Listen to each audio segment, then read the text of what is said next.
Hello everyone. पिछले कुछ दिनों से आप सभी ने कॉकरोच जनता पार्टी के बारे में तो सुना ही होगा, क्योंकि वो लोग काफी वायरल चल रहे हैं इंस्टाग्राम पे, ट्विटर पे, फेसबुक पे। पिछले 4 दिनों में उन्होंने more than 18 million followers gain कर लिया है इंस्टाग्राम पे। तो उन्होंने अपना खुद का मैनिफेस्टो भी निकाला, कई लोग उनसे रिलेट भी कर सकते हैं अभी, तो इसीलिए उनको इतना फॉलोअर्स मिला, क्योंकि यूथ्स और youngsters they are really frustrated.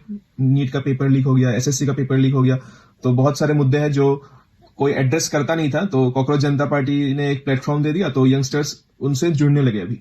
अभी इनके रिगार्डिंग कुछ एक दो कंट्रोवर्सीज भी हैं, जैसे कि जो कॉकरोच जनता पार्टी के फाउंडर है, लोग बोल रहे हैं कि वो आम आदमी पार्टी के साथ एसोसिएटेड है। हाँ, उन्होंने कभी डिनाई भी नहीं किया, हालांकि वो पहले आम आदमी पार्टी के साथ जुड़े हुए थे, उनके सोशल मीडिया टीम में थे। तो मैं ये बस एक चीज पूछना चाहता हूँ कि इसमें गलत क्या है, क्योंकि जो हमारे मिडिल क्लास के मसीहा थे कुछ महीनों पहले तक, वो भी आम आदमी पार्टी के थे। अभी उन्होंने बीजेपी पे छलांग मार ली, तो अभी हालांकि वो चुप है, पता नहीं उनकी कोई मजबूरी रही होगी, जो इस बार उन्होंने नीट पेपर लीक के बारे में भी कुछ बातें अभी तक की नहीं है। तो वो अगर कर सकते हैं तो ये आदमी क्यों नहीं खोल सकता? क्योंकि इस देश में ऑन कैमरा एक नेता घूस लेते हुए पकड़ा जाए, अभी वो किसी एक स्टेट में चीफ मिनिस्टर के पोस्ट पे बैठा है। तो अगर ये हो सकता है, तो कोई सिर्फ एक डिजिटल पॉलिटिकल सटायर पार्टी क्यों नहीं खोल सकता?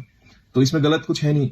और एक कंट्रोवर्सी ये है, जो अभी फिलहाल आईटी सेल के लोग जो है बीजेपी के, वो लोग हाईलाइट कर रहे हैं कि जो कॉकरोच जनता पार्टी है, उनके ज्यादातर फॉलोअर्स पाकिस्तान, टर्की जैसे देशों से ज्यादातर फॉलोअर्स आते हैं। इवन इकोनॉमिक टाइम्स में भी एक आर्टिकल आज सुबह में पढ़ रहा था, तो उन्होंने भी ये लिखा हुआ है कि 80% फॉलोअर्स पाकिस्तान, बांग्लादेश और टर्की जैसे देशों से आता है।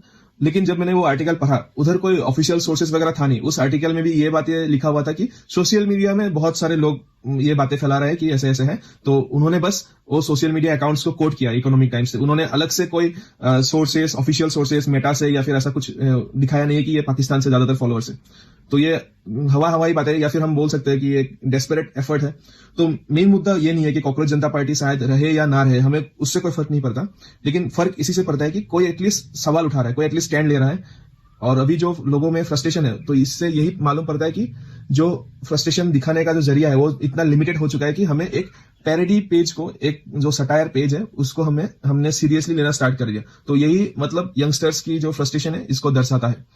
और जो मेन मुद्दा है वो है कि हमारे जो देश के एजुकेशन मिनिस्टर है, उनको रिजाइन करना है। उनको रिजाइन इसलिए करना है क्योंकि वो अपने रेस्पॉन्सिबिलिटीज को ठीक से संभाल नहीं पाए। ये कोई पार्टी के अगेंस्ट, कोई देश के अगेंस्ट बात नहीं है, बस एक पर्टिकुलर मिनिस्टर के अगेंस्ट बात है कि जो अपने पोर्टफोलियो को संभाल नहीं पा रहा है।